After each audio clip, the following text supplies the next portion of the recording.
Hello everyone. Today I'm here in a cemetery. This is a cemetery that I filmed in before. There are videos here on my channel from this exact cemetery. But I really haven't filmed a lot lately, and I'm always eager to get back out and film some. So I decided, why not just take a walk through the cemetery today and explore a little bit.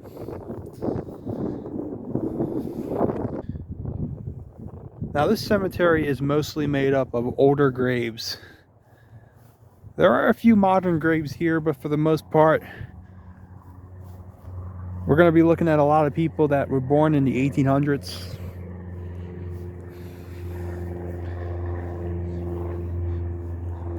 Right here, looks like maybe a groundhog dug a hole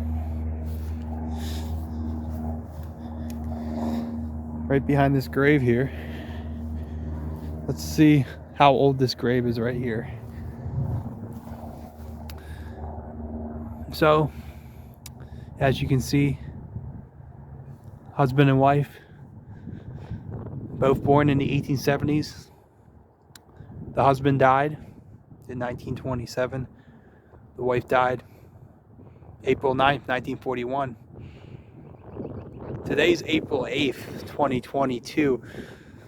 So tomorrow's the anniversary of her death in 1941. Here's a modern grave. This is the grave of Lester Herbert Deardorff, who was a World War II veteran. He passed away in December of 2013. Here's an example of an older gravestone, which has started to fade away. It looks like the date of death on this headstone is 1906. That's what it looks like it says. It's kind of faded away a little bit. And then right behind that grave, here's another old headstone.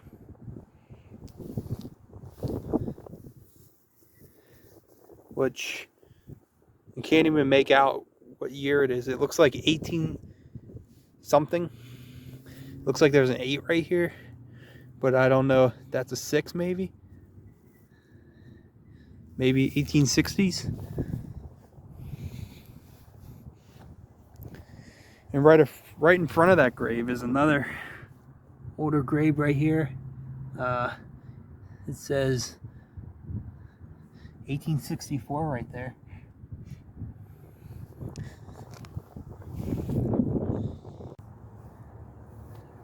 These cemetery videos that I filmed take me back to my early days of YouTube. Oftentimes, I would just walk around cemeteries and film and not notice anything unusual or hear anything. But when I would review the footage later, oftentimes there would be things seen in the footage, such as figures that I didn't see with my own eyes, or even voices in the camera. Most recently, last November, I was in Lancaster, Pennsylvania, at the cemetery where James Buchanan is buried, former president of the United States.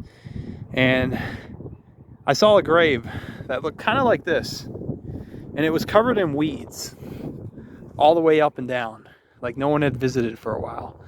And I went up to the grave and I was speaking into the camera here, and I was saying, look at this grave.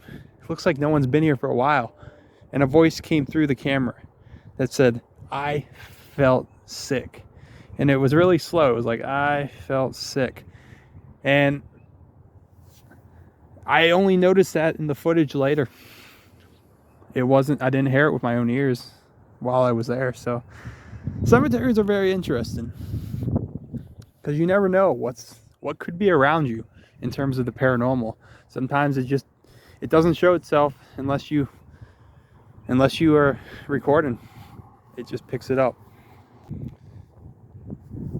Here's some more older graves. This person died June 21st, 1877.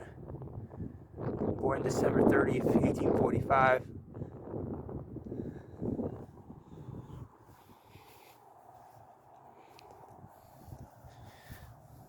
Another grave from the 1800s.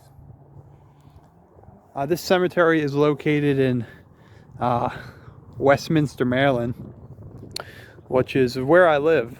It's a very historic town with a lot of roots going back to the colonial time period, and there were a lot of revolutionary patriots in this area during the Revolutionary War. Here's another grave of a World War II veteran who passed away October 2nd, 2005. And his wife. And right behind that grave, there's another World War II veteran's grave right here, who passed away in 1992.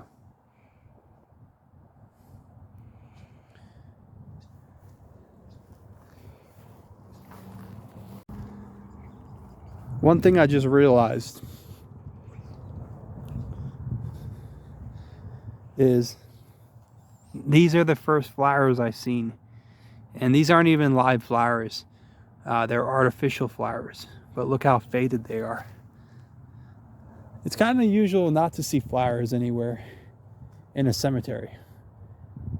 But then you also come to realize that most of the people buried here have been buried here for close to or well over 100 years. And like I've said in previous videos, at cemeteries, after so long, no one's coming to visit your grave anymore. Everyone dies off. And that's the sad reality of it, I guess. Here's another grave of a veteran of the U.S. Army who served both in World War II and the Korean War and received a Purple Heart. He passed away in May of 2010. And he's buried next to his wife. Here's the first grave that I found here of a World War I veteran who passed away in the year 1955.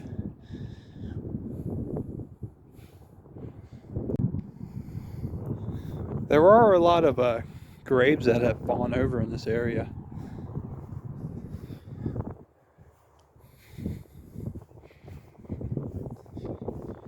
As you can see, they just fall over, and essentially they're left like this.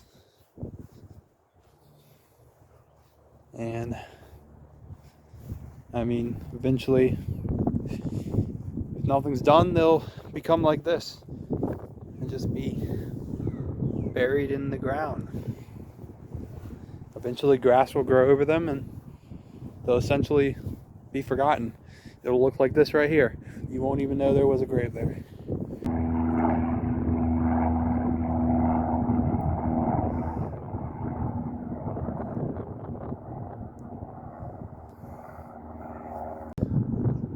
So right here is the church that this cemetery belongs to. There's a church over there also, but that church is a separate church, and there's actually a small cemetery over there too. It's nothing like the size of this one, but there's still a little cemetery across the road there. And I don't know how well you can see, but if you look out there, you can see the mountains. Which is a pretty cool thing about Westminster, Maryland, is it's in the foothills of the Appalachian Mountains. So there's many vantage points around this town where you can see the mountains in the distance, and that's pretty cool. I think, at least for me it is. I'm not from here originally, so living out here now, it's pretty cool to be able to see the mountains. I finally have found a modern grave here. This is the first one I've seen that's recent, kind of. It's from 2021. That's the time of burial. There's a temporary marker there. No month or day, so I don't know how long ago his burial was, but it was last year sometime. And this is the only modern grave I've seen from the last, let's say, 4 years. I think the newest grave I've seen was 2013 burial, so a good 9 years. This is the first one I've seen that's less than 9 years old.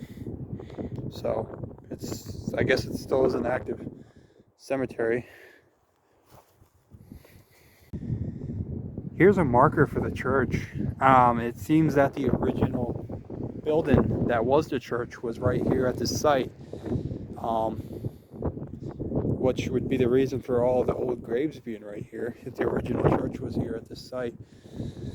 The current church is down there, so that's interesting. Okay, so here's one of the graves that has a marker on it, and his name is Jacob Sullivan, and he was part of the Frederick County Militia during the War of 1812.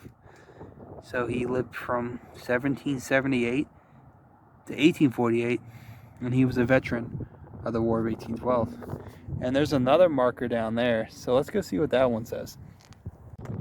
Here is the grave of Mary Sullivan. She was the daughter of a Revolutionary War soldier / patriot named Cornelius Sullivan. She lived from 1782 till 1850. And I know that because of this plaque right here. And then right next to her is William Sullivan, who was part of the Frederick County Militia also during the War of 1812.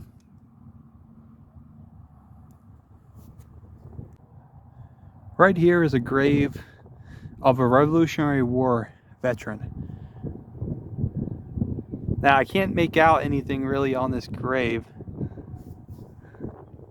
because of its age, but there is a marker right here, a Revolutionary War marker and a flag. Right here is another grave of a Revolutionary War veteran. Obviously, this isn't his original grave. It looks like it was replaced sometime within the last 100 years or so. Probably the original grave would have looked something like that one right there. But earlier I showed you the grave of Cornelius Sullivan's daughter. Well, here is the grave of Cornelius Sullivan, the Revolutionary War veteran, who lived from 1749 until 1816.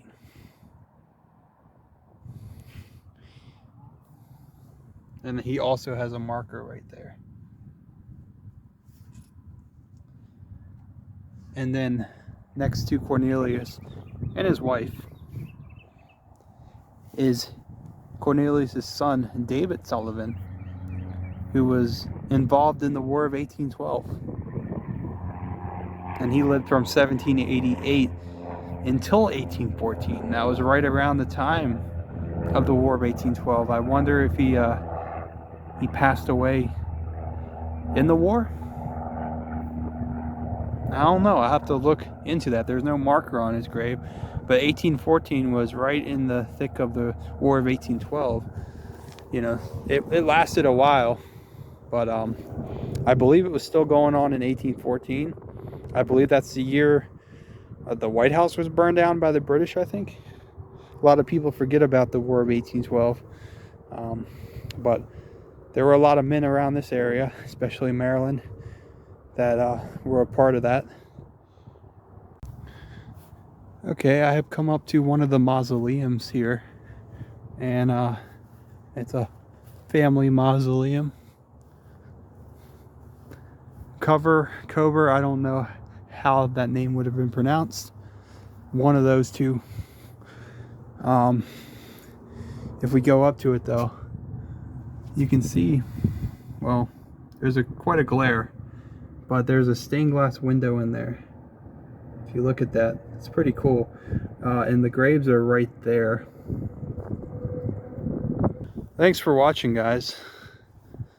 I just wanted to go for a walk today and film around the cemetery a little bit. I haven't posted a video in a while, and just figured you guys would like this. Obviously, I want to get back out and do some more ghost hunting soon. The problem right now is just trying to find places. I want to do some investigating at night with the ghost equipment at different places other than Gettysburg. I've done a lot of Gettysburg, and I want to find somewhere new. The only thing with trying to investigate at night is it's hard to find places that you're allowed to be at. I don't have really any connections with anyone specifically that owns property that is said to be haunted or anything. So right now, just basically thinking of all my options, trying to find something new and interesting. And when I do, I'll be ready to film it. But thanks for watching, guys. Hope you enjoyed this video. Until next time, this is Fixed Image, saying peace.